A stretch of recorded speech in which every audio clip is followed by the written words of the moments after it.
তো বন্ধুরা, এটি একটি 5 বন্ধুর গল্প যারা উডুস প্লেস নামের একটি জায়গায় যায়, কিন্তু তারা জানে না যে তারা কোথায় যাচ্ছে। সেখানে একটি প্রকল্প চলছে যেখানে তাদের সকলের জীবন ঝুঁকির মধ্যে রয়েছে, এবং এই গল্পে আমরা দেখতে পাবো সেখানে যার পর তাদের সকলের সাথে কি ঘটে। তারা কি সবাই তাদের জীবন বাঁচাতে এবং সেখান থেকে বেরিয়ে আসতে পারবে, নাকি তারা সবাই সেখানেই মারা যাবে।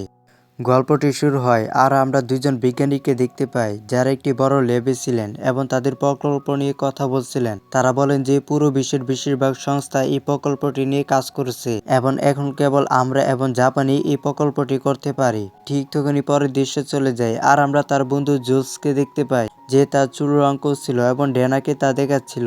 তারপর জুলসের বয়ফ্রেন্ড কার্টও এখানে আসে। সে তার বন্ধু হোল্ডেনকে ড্যানের সাথে পরিচয় করে দিচ্ছে। তারপরে তাদের আরেক বন্ধু মার্টিনও এখানে আসে। মার্টিনকে ধূমপান করতে দেখে সবাই তাকে তা করতে বারণ করে। তারপর তারা 5 জনই বাসে উঠে উডুস প্লেস নামের একটি জায়গার দিকে যেতে শুরু করে, যেখানে ক্যাটের এক কাজিনের সমাধি তৈরি করা হয়েছে। কিন্তু তখনই আমরা দেখতে পাই যে ছাদ থেকে কেউ একজন এই সব কিছুর উপর নজর রাখছে এবং সে অন্য একজনকে বলে যে তারা সবাই এখান থেকে চলে গেছে। অন্যদিকে আমরা সেই 2 জন বিজ্ঞানীকে দেখতে পাই যারা তাদের কুল দিয়ে কাউকে নিশানা করছে। তারা একটি পেট্রোল পাম্পের কাছে থামে, কিন্তু এই পেট্রোল পাম্পটি খুবই জনশূন্য। এ সবাই পেট্রোল পাম্পের মালিককে খুঁজতে শুরু করে। তারপর মালিক তাদের সামনে আসে, কিন্তু সেই লোকটি তাদের পেট্রোল দিতে অস্বীকার করে এবং সবার সাথে অভদ্রভাবে কথা বলে। কার্টার সেই CO2 প্লেসের ঠিকানা জানতে চায়, কিন্তু সে তাদের কিছুই বলে না এবং এখান থেকে চলে যেতে বলে। সবাই সেখান থেকে চলে যায়, কিন্তু একটু সামনে এগোনোর পরেই তাদের পথে একটি টানেল চলে আসে। তারা টানেলটি পার হয়ে যায়। তারা এগোতে শুরু করে, কিন্তু এই টানেলের অপর পাশে একটি অদৃশ্য দেয়াল ছিল। এইদিকে এই 5 বন্ধু এই বিষয়ে অজ্ঞাত থাকে। সে কেবিনটির কাছে পৌঁছে যায়। কেবিনটি দেখতে বেশ অদ্ভুত। সবাই ভিতরে আসে, তারা তার দিকে তাকাতে শুরু করে এবং নিজ নিজ ঘরে চলে যায়। কিন্তু হোল্ডেন যখন তার ঘরে যায়, তখন সে সেখানে একটি অদ্ভুত ছবি দেখতে পায়, যেখানে একটি পশুর হত্যা করা ছবি আঁকা আছে। হোল্ডেনের ছবিটি পছন্দ হয় না এবং হোল্ডেন সেটি খুলে ফেলে, কিন্তু তারপর সে তার পিছনে একটি কাজ দেখতে পায় যার মাধ্যমে সে ডিনার করে দেখতে পাচ্ছিল। কিন্তু ডিনা তাকে দেখতে পায় না এবং আয়নার সামনে এসে তার পোশাক খুলতে শুরু করে। তখন হোল্ডেন তাকে থামিয়ে দেয়। হোল্ডেন সবাইকে এই ঘটনাটি জানায়। এরপর হোল্ডেন এবং ডিনা ঘর বদল করে, ফলে ডিনা সেই ঘরে এসে ছবিটা আবার সেখানে রেখে দেয়। কিন্তু ডিনারও এই ছবিটি পছন্দ হয় না এবং সে একটি কাপড় দিয়ে ছবিটি ঢেকে দেয়। কিন্তু তারপর আমরা দেখতে পাই যে ওই 2 বিজ্ঞানী তাদের প্রত্যেকের ঘরে লুকানো কিছু ক্যামেরা রেখেছিল, যার মাধ্যমে তাদের উপর নজর রাখছে। সে পেট্রোল পাম্পের মালিকের কাছ থেকে তাদের কাছে একটি ফোন আসে, যিনি তাদের বলেন যে আমি ওই লোকগুলোকে পেট্রোল দিইনি এবং তাদের আগে পাঠিয়ে দিয়েছি। এখন তোমরা তাদের শেষ করে দিতে পারো। এরপর তিনি ফোনটা কেটে দেন। অন্যদিকে ওই 5 জন লোক হুদে সাঁতার কাটতে শুরু করে। এদিকে এই বিজ্ঞানীরা সবাই নিজেদের মধ্যে ব্যাটিং শুরু করে দেয়। এরপরে সেখানে একজন নিরাপত্তা লোক এসে তাদের জিজ্ঞাসা করে যে তারা এইসব কেন করছে। তখন একজন বিজ্ঞানী তাকে বলে যে আমরা এইসব শুধু আমাদের মজার জন্য করছি। এখন সব বিজ্ঞানীরা পার্টি করতে শুরু করে। অন্যদিকে সেই বন্ধুরাও পার্টি করতে শুরু করে এবং ট্রুথ আর ডেয়ার খেলা খেলতে থাকে। মার্টি জুলসকে সেখানে দাঁড়িয়ে থাকা একটি মানুষের মূর্তিকে সে মিনিকুয়েন্টিকে চুমু খেতে শুরু করে এবং ডেয়ারটিকে সম্পন্ন করে। এরপরে হঠাৎ সেখানে বেসমেন্টের দরজা খুলে যায়। এরপর জুলস ডিনারকে ভিতরে যেতে ডেয়ার দেয়।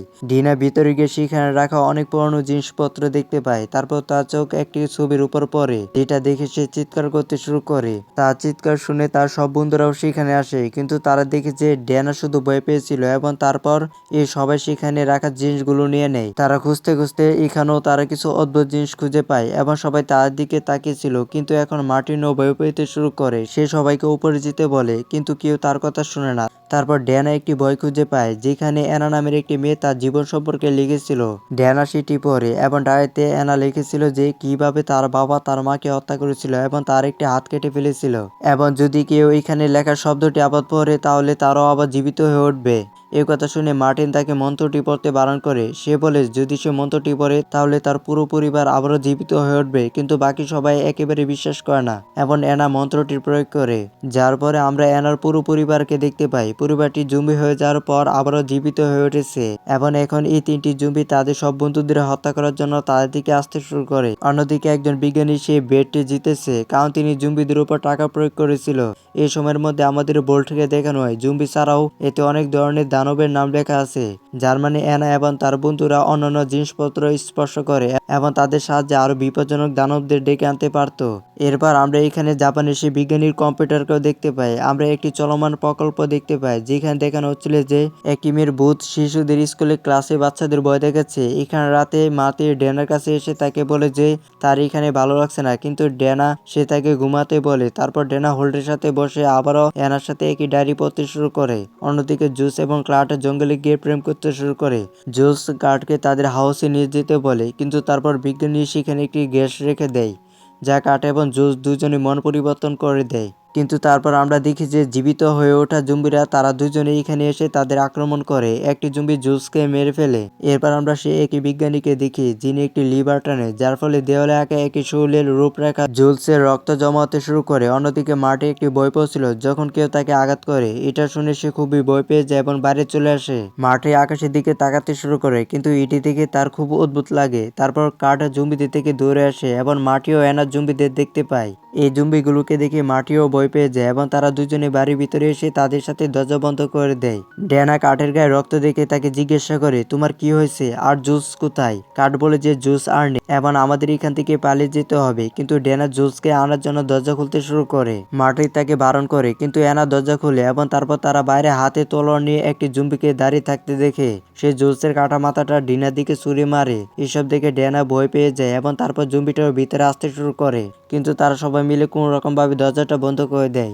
এরপর কার্টার সবাইকে বোঝে আমাদের একসাথে থাকতে হবে। কাঠের কথা শুনে সেখানে বসে থাকা একজন বিজ্ঞানী কাঠের উপরে একটি সুগন্ধি ঢেলে দেয়। সেটির গন্ধ শুকে কার্টার সবাইকে আলাদা আলাদা ঘরে যেতে বলে এবং সবাই দূরে নিজেদের ঘরে চলে যায়। তারা চলে যাওয়ার সময় বিজ্ঞানীরা তাদের ঘরের দরজাগুলো তালাবদ্ধ করে দেয়, কিন্তু মার্টি যে মাত্র তার ঘরের জানালা বন্ধ করতে শুরু করে, সেখানে রাখা বাতিটা পরে ভেঙে যায় এবং মার্টি একটি ক্যামেরা দেখতে পায়। সে বুঝতে পারে যে কেউ ইচ্ছাকৃতভাবে তাদের সাথে এমনটা করছে, কিন্তু কাউকে কিছু বলার আগে একটি জম্বি এসে তাকে আক্রমণ করে। সে জানালাটা ভেঙে মার্টিনকে বাইরে টেনে বের করে আনে। মার্টি তাকে আক্রমণ করে এবং পালিয়ে যায়, কিন্তু জম্বিটি তাকে আক্রমণ করে আহত করে। মার্টি সেখানে পড়ে যায়। এরপর জম্বিটি মার্টিকে একটি গর্তে টেনে নিয়ে যায়। তারপর সে বিজ্ঞানীদের মধ্যে একজন আরেকটি লিভার টানে, কিন্তু এবার তার নিজের লিভারটি টানে। সেখানে একটি প্রচণ্ড ভূমিকম্প শুরু হয় এবং আরেকটি দেহের অবয় রক্তে ভরে যেতে শুরু করে। অন্যদিকে একটি জম্বি ডিনারকে আক্রমণ করে, কিন্তু হোল্ডেন সেই আয়নার দেওয়ালটি ভেঙে ডিনারকে তার ঘরে আসতে বলে। ডিনার সঙ্গে সঙ্গে সেই ঘরে যায়। তারা দুজনে মিলে সেই দেওয়ালটি আঁকড়ে দেয়। এরপর ডিনা বেসমেন্টে যাওয়ার একটি পথ দেখতে পায়, কিন্তু তখন একটি জম্বি সেখানে আসে। সে তাকে ধরে আছে। সে ডিনাকে আক্রমণ করে এবং উপরে টেনে তুলতে শুরু করে, কিন্তু ডিনা হোল্ডেনকে নিচে টেনে নামিয়ে একটি ছুরি দিয়ে জম্বিটিকে আক্রমণ করে। ডিনা সেই জম্বিটির কাজ শেষ করে দেয় এবং তারপর একজন লোক এখানে এসে তাদের তাড়াতাড়ি আসতে বলে। ডিনা এবং হোল্ডেন সেখানে যায়। তারা তিনজনে বাড়ি বেরিয়ে তাদের বাসে বসে এবং সেখান থেকে চলে যেতে শুরু করে। এরপর আমাদের জাপানের সেই একই প্রজেক্টে দেখানো হয়, যেখানে একটি মেয়ে ভূতে পরিণত হয়ে স্কুলে বাচ্চাদের হত্যা করতে চেয়েছিল, কিন্তু সব বাচ্চারা মিলে একটি আচার অনুষ্ঠান পালন করে। তারা এটি করে সেই ভূতটিকে একটি ভেঙে পরিণত করে, যা সব বাচ্চাদের বাঁচিয়ে দেয় এবং তাদের প্রজেক্টটিও সম্পন্ন হয়। কিন্তু যখন সেই বিজ্ঞানীরা এটা দেখে, তখন তারা খুবই রেগে যায় এবং তখন তারা জানতে পারে যে এখন শুধু তাদের প্রজেক্টটি বাকি আছে। এই লোকেরা আবারও ড্যানা, হোল্ডেন এবং কাঠের উপর নজর রাখতে শুরু করে। তারা গাড়িতে করে পালাচ্ছিল এবং টানেল দিয়ে এখান থেকে চলে যাওয়ার প্রস্তুতি নিচ্ছিল, কিন্তু বিজ্ঞানীরা তাদের ফিরে যাওয়ার একমাত্র পথ অর্থাৎ সেই টানেলটি ধ্বংস করে দেয়। তখন তারা তিনজনেই গাড়ি থেকে বেরিয়ে আসে এবং পথ খুঁজতে শুরু করে, কিন্তু দুটি পথের মাঝে একটি খাত ছিল এবং সেখানে পৌঁছানোর জন্য তাদের একটি দড়ি দরকার ছিল, যা তাদের কাছে ছিল না। কিন্তু এসব দিকে কাঠের মাথায় একটি বুদ্ধি আসে। কাঠ ড্যানাকে বলে যে আমি বাইকে লাফিয়ে সেখানে যেতে পারি এবং তারপর ফিরে আসতে পারি। আমি তোমার জন্য সাহায্যের ব্যবস্থা করব। এ বলে কাঠ তার বাইক নিয়ে সেখান থেকে লাফাতে শুরু করে, কিন্তু লাফানোর সাথে সাথে সেই অদৃশ্য দেওয়ালের ধাক্কাকে নিচে পড়ে মারা যায়। হোল্ডেন এবং ড্যানা এটার দিকে হতভম্ব যায়। এখন শুধু হোল্ডেন আর ড্যানা বেঁচে আছে। এদিকে বিজ্ঞানী আরেকটি লিভার টানে, যার ফলে আরেকটি শরীরের অবয়ব রক্ত ভরে যেতে শুরু করে।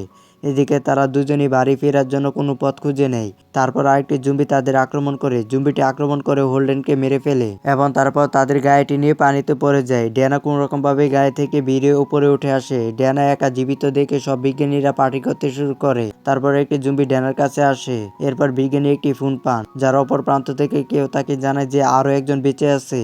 তারপর আমাদের মার্টিনকে দেখানো হয়, যে তখনও বেঁচে ছিল। মার্টিন ড্যানাকে সাহায্য করে এবং তারা দুজনেই সেই জম্বিটিকে মেরে ফেলে এবং সেখান থেকে দৌড়াতে শুরু করে। মার্টিন ড্যানাকে সে একই গর্তে নিয়ে আসে যেখানে জম্বিটি তাকে টেনে নিয়ে গেছিল। এখানে মার্টি ইতিমধ্যে সেই জম্বিটিকে মেরে ফেলেছে। মার্টি এবার ড্যানাকে বলে যে এসব কিছু একটা প্রোগ্রামের অংশ এবং এটা বন্ধ করতে হলে আমাদের এখান থেকে নিচে নেমে যাওয়া উচিত। এরপর তারা দুজনে সেখানে তৈরি করা লেফটে দিয়ে নিচে নামতে শুরু করে, কিন্তু নামার পথে তারা অনেকগুলো কাছের পাত্রের ভিতরে বিভিন্ন ধরনের দানব দেখতে পায়, যা দেখে তারা দুইজনে খুব ভয় পেয়ে যায় এবং তারপর ড্যানা তাদের হাতে সেসব জিনিস দেখতে পায় যা আগে বেসমেন্টে রাখা ছিল। ড্যানা বুঝতে পারে যে যে সব কিছু করছে সে স্বেচ্ছায় ওই জিনিসগুলো সেখানে রেখেছিল এবং আমরা সেগুলো তাদের কাছ থেকে বের করে নিয়েছি। সে ভাবতে থাকে কার হাতে সে মরতে চায়। এসব দেখে ড্যানা খুব রেগে যায়। তারপর আমরা দেখতে পাই যে ড্যানা এবং মার্টি এখন বন্দী এবং তাদের সাথে বিভিন্ন ধরনের মানবও বন্দী। এরপর বিজ্ঞানীরা তারপর একজন নিরাপত্তা লোককে ড্যানা এবং মার্টিনকে মেরে ফেলার জন্য পাঠায়, কিন্তু মার্টিন এবং ড্যানা একসাথে তাকে মেরে ফেলে। তারপর সেখান থেকে বেরিয়ে ল্যাবে চলে আসে, কিন্তু তারপর আরো লোকেরা তাদের মারতে সেখানে আসতে শুরু করে, কিন্তু তারপর ড্যানা সেই দানবগুলোকে মুক্ত করে দেয়, যার ফলে দানবগুলো মুক্ত হয়ে সমস্ত প্রহরীকে আক্রমণ করে এবং তাদেরকে হত্যা করে। সে সমস্ত দানব পুরো ল্যাবে তাণ্ডব শুরু করে। মার্টি এবং অ্যানা সেখান থেকে পালাতে শুরু করে। অন্যদিকে দানবগুলো দুই বিজ্ঞানীর কেবিনে পৌঁছে যায়। দুই বিজ্ঞানী একটি গোপন পথ দিয়ে পালানোর চেষ্টা করে, কিন্তু একজন বিজ্ঞানী একটি দানবের হাতে নিহত হয়। অন্য বিজ্ঞানীটি এই দৃশ্য দেখে পালিয়ে যায়, কিন্তু ড্যানার সামনে এসে পড়ে এবং ড্যানা তাকে একটি ছুরি দিয়ে হত্যা করে। কিন্তু মরার সময় বিজ্ঞানীটি ড্যানাকে মার্টিনকে হত্যা করতে বলে, তখন মার্টিন বিজ্ঞানীর বন্দুক তুলে ড্যানাকে দেয়। তারপর তারা দুইজনে সেখান থেকে পালাতে শুরু করে। তারা সে জায়গায় পৌঁছায়